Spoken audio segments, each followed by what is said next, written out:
Deputy Supreme Ruler. And anyway, on behalf of everybody here, I'd like to propose that toast to them, but I'm not much good at toast. I'm a storyteller, I'm not a toast maker, I don't reckon, but I was just thinking about that. We haven't got you on your feet to give a toast, mate. I was hoping that. You know anything about a palm tree?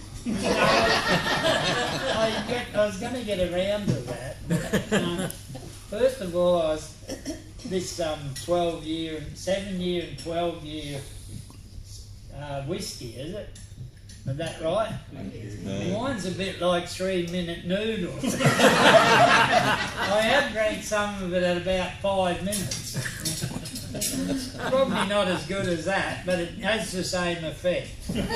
And yeah, so I got a few little stories. Like I like to follow the Pope here, isn't it? Not the Pope, yeah, Pope John. He has a lot of inspiration, and it allows you to follow him.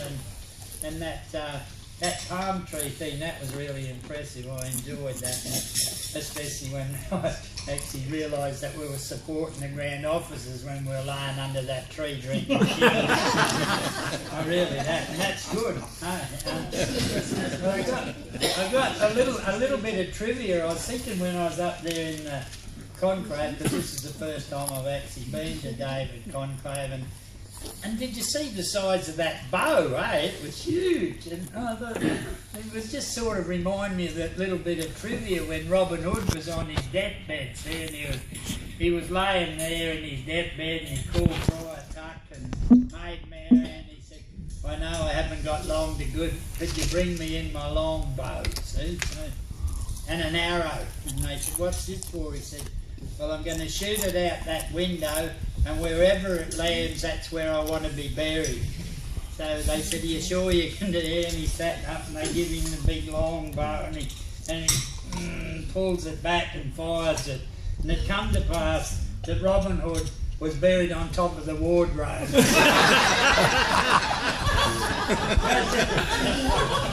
Just a bit of trivia when I saw that.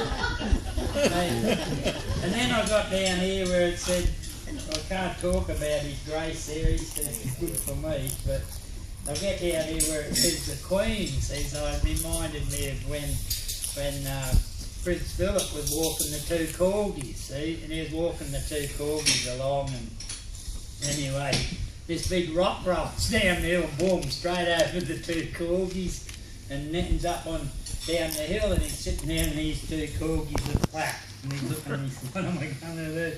The corgis had it, and he hears his voice, and it's a little leprechaun. He's pinned down under the rock at the bottom of the hill. So he goes down, and he says to him, he said, what? He said, can you get this rock off me? I'll grant you any wish you like. And he thought, oh, here's a go, here's a go. So he gets the rock off him, and he said, what do you want? And he said, well, I'd like you to get those 2 corgis back as good as they were when I came into the park. And he goes up there, leprechaun looks at me and said, no mate, he said, they're at it, they're gone. He said, you can't do anything with that. He said, think of another wish. And he thought for a while, and he said, yeah, well, he said, I'd like you to make Camilla Parker Bowles the most beautiful woman on earth. And he thought for a while, he said, oh, I think we'll go back and have a look at the corgis.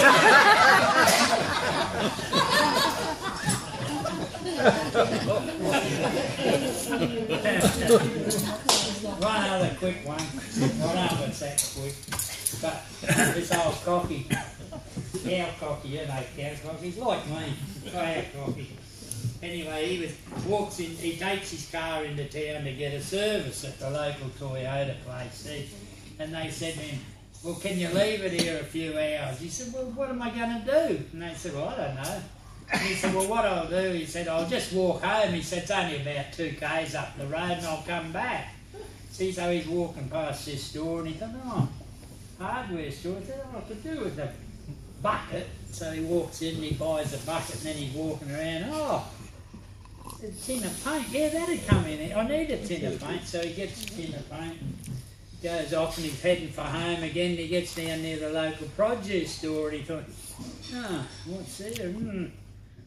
Well, he said, I suppose I need a couple of chooks too. So he buys these couple of chooks and then at home, and they had a special on geese, so he said, I'll buy one of them too. So he's got a tin of paint, a bucket, 2 chooks and a goose, and he's walking and he's heading for home, and this little old lady pulls him up and she said, can you tell me where Cleveland Street is or something? He said, oh yeah.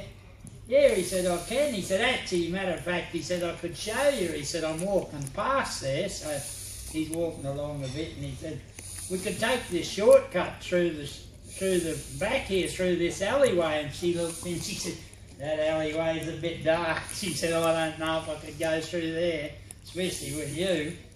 And he said, oh, it's all right. He said, oh, no. She said, I'm not going. He said, why won't you? It'll save us a kilometre. She said, oh no, she said, if you got me in there, she said, you'd have your way with me, wouldn't you? You would.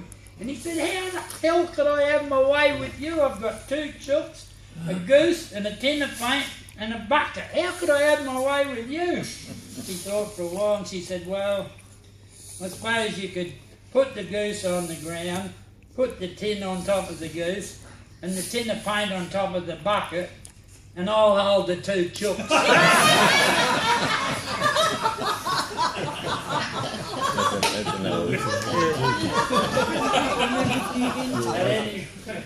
Anyway, my job not to tell the stories. I don't know where I fit in this association.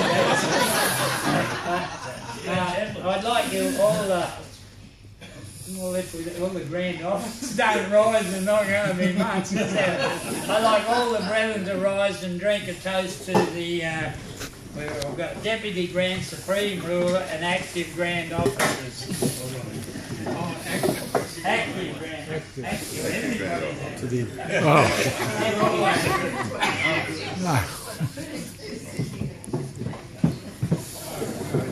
Thank you, brother.